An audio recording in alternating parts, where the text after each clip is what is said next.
السلام علیکم بچوں، امید کرتی ہوں کہ آپ سب خیریت سے ہوں گے اور جو آن لائن کلاسز لے رہے ہیں وہ ویری گڈ، اور جو آن لائن کلاسز نہیں لے رہے انہیں چاہیے کہ وہ جلدی سے اپنی کلاسز لینا شروع کر دیں، کیونکہ اب اسکول کھلنے والے ہیں اور اگلا کام مکمل کریں، کیونکہ ہمارا اب یہ ہے 16واں ہفتہ اور لیکچر نمبر 20۔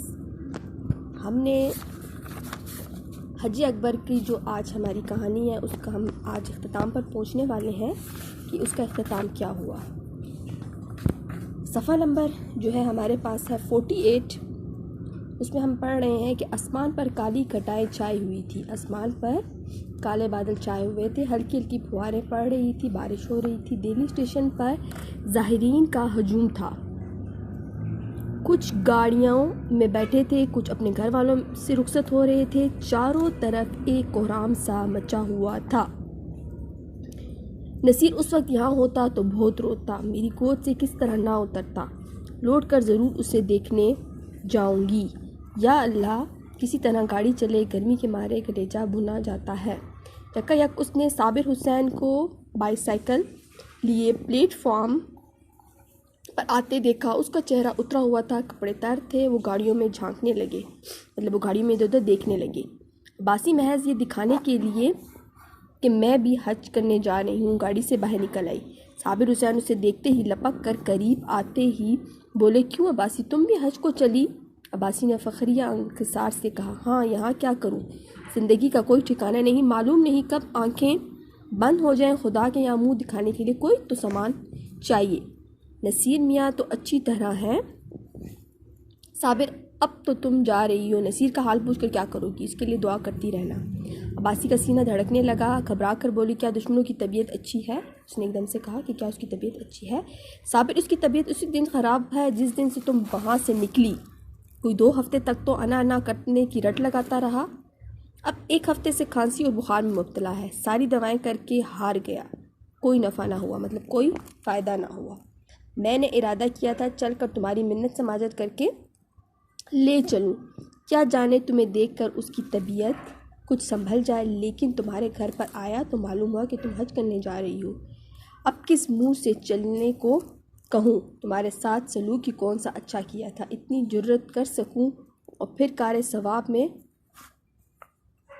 رکھنا ڈالنے کا بھی خیال ہے، مطلب اس نے کہا ثواب کا کام ہے، اس میں خلل نہیں ڈال سکتا، جاؤ اس کا خدا حافظ، حیات باقی ہے تو صحت ہو ہی جائے گی، ورنہ مشت ایزی دی سے کیا چارہ، مشیت ایس دی سے کیا چارہ۔ عباسی کی آنکھوں میں اندھیرا چھا گیا، دل سے دعا نکلی، اللہ میری جان کے صدقے میرے نصیر کا حال بیکانہ نہ ہو۔ رقص سے گلا بھر آیا، مطلب اس کا ایک دم سے غم سے گلا بھر آیا، پھر کیسی سنگ دل ہوں، پیارا بچہ رو رو کر ہلکان ہو گیا اور میں اسے دیکھنے تک نہ گئی۔ شاکرہ بد مزاج سہی، بد زبان سہی، نصیر نے میرا کیا بگاڑا تھا، میں نے ماں کا بدلہ نصیر سے لیا، یا خدا میرا گناہ بخشیو، پیارا نصیر میرے لیے ہڑک رہا ہے۔ اس خیال سے عباسی کا کلیجہ وسوس اٹھا اور آنکھوں سے آنسو بہہ نکلے، مجھے کیا معلوم تھا کہ اسے مجھ سے اتنی محبت ہے، ورنہ شاکرہ کی جوتیاں کھاتی، گھر سے قدم نہ نکالتی، نہ معلوم بیچارے کی کیا حالت ہے۔ انداز وحشت سے بولی، دودھ تو پیتے ہیں نا؟ صابر تم دودھ پینے کو کہتی ہو، اس نے 2 دن سے آنکھیں تو کھولی نہیں۔ باسی یا میرے اللہ رے اوکلی کلی بیٹا آ کے میرا اسباب گاڑی سے اتار دے، او کلی اب مجھے حج جو جی کی نہیں سوچتی۔ ہاں بیٹا جلدی کرو میاں، دیکھنے کو یکا ہو تو ٹھیک کر لیجئے۔ یکا روانہ ہوا، سامنے سڑک پر کئی بگیاں کھڑی تھیں، گھوڑا آہستہ آہستہ چل رہا تھا، عباسی بار بار جھنجھلاتی اور یکا بان سے کہتی تھی، بیٹا جلدی کرو، مجھے تمہیں کچھ زیادہ دے دوں گی۔ راستے میں مسافروں کی بھیڑ دیکھ کر اسے غصہ آتا تھا، اس کا جی چاہتا تھا گھوڑے پر لگ جائے، لیکن جب صابر حسین کا مکان قریب آ گیا تو عباسی کا سینہ زور سے اچھلنے لگا، سر تیورا گیا، بار بار دل سے دعا نکلنے لگی، سب خیر و عافیت ہو۔ یکا صابر حسین کی گلی میں داخل ہوا، دفتن عباسی کے کان میں کسی کے رونے کی آواز آئی، اس کا کلیجہ منہ کو آ گیا، سر تیورا گیا، معلوم ہوا دریا بھی ڈوبی جاتی ہے۔ جی چاہا یکے سے کود پڑوں، مگر ذرا دیر میں معلوم ہوا کہ عورت مہکے سے ودا ہو رہی ہے۔ تسکین ہوئی، آخر صابر حسین کا مکان آ پہنچا۔ عباسی ڈرتے ڈرتے دروازے کی طرف تاکا، جیسے گھر سے بھاگا ہو۔ یتیم لڑکے کا شام کو بھوکا پیاسا گھر آئے اور دروازے کی طرف سہمی ہوئی نگاہ سے دیکھنے کو کوئی بیٹھا تو نہیں۔ دروازے پر سناٹا چھایا ہوا تھا، باورچی بیٹھا حقہ پی رہا تھا۔ عباسی کو ذرا ڈھارس ہوئی، گھر میں داخل ہوئی، دیکھا کہ اتنی دایا بیٹھی پولٹس پکا رہی ہیں۔ کلیجہ مضبوط ہوا، شاکرہ کے کمرے میں گئی تو اس کا دل گرما کر دوپہری دودھ کی طرح کانپ رہا تھا۔ شاکرہ نصیر کو گود میں لیے دروازے کی طرف ٹکٹکی لگائے تاک رہی تھی، غم یا یاس کی زندہ تصویر۔ عباسی نے شاکرہ سے کچھ نہیں پوچھا، نصیرہ کو اس کی گود سے لے لیا اور اس کو منہ کی طرف چشم نم سے دیکھ کر کہا، بیٹا نصیر آنکھیں کھولو۔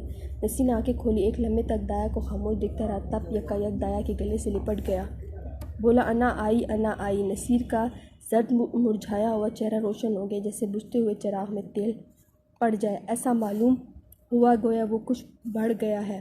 ایک ہفتہ گزر گیا، صبح کا وقت تھا، نصیر آنگن میں کھیل رہا تھا۔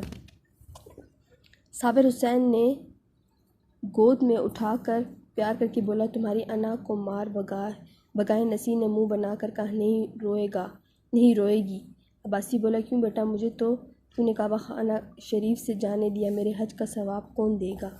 صابر نے مسکرا کر کہا، تمہیں اس سے کہیں زیادہ ثواب ہو گیا، اس حج کا نام حج اکبر ہے۔ مطلب اس سبق سے ہمیں یہ حاصل ہوا ہے کہ انہوں نے اپنا خواہش کو ختم کر کے اور اس کی خاطر وہ نصیر کی خاطر وہ واپس لوٹ آئی، تو اس لیے اس سبق کو انہوں نے کیا نام دیا، اس حج کا نام انہوں نے کیا دیا، حج اکبر۔ امید کرتی ہوں کہ اس کہانی کی آپ کو سمجھ آئی ہوگی۔ اپنا خیال رکھیے گا، ٹیک کیئر، اللہ حافظ۔